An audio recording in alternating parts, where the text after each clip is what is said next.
Welcome to our channel. Today we how to authorize Charles Schwab account using Schwab Mobile. Full guide step by step clearly. Open the Schwab Mobile app on your device. If you haven't installed it yet, download it from the App Store or Google Play. Once the app is open, tap on the Login button. Enter your Charles Schwab account username. Next, input your password. If you've forgotten your password, tap on the Forgot Password link to reset it. After logging in, you may need to verify your identity.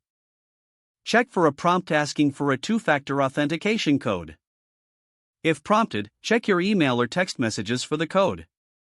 Input the code into the designated field in the app. Once verified, you'll be taken to the home screen of your Schwab account. If this is your first time logging in, you may need to complete additional security steps. Follow any on-screen prompts to set up security questions or biometric login options. To authorize your account fully, navigate to the Settings menu within the app. In the Settings menu, look for Account Preferences or Security Settings.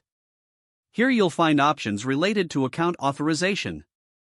Select the option that mentions account authorization or Enable Features. Follow the instructions provided to complete the authorization. You may need to agree to certain terms and conditions. After accepting the terms, your account should be authorized for full use.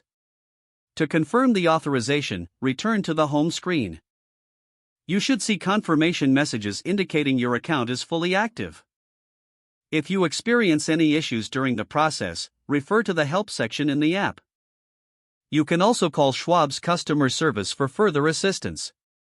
If the page does not load, refresh the browser or try again in a private or incognito window. Make sure you are using the correct email address, then retype it carefully to avoid small typos. If your password is not accepted, use the reset option and create a new strong password you can remember. Check your spam folder for verification or security emails, then complete any requested confirmation steps. Enable two-factor authentication if available to improve account security and reduce unauthorized access risk. After signing in, review your profile details so your contact information and settings are accurate and current. Don't forget to like this video and subscribe to our channel for more step-by-step tech guides.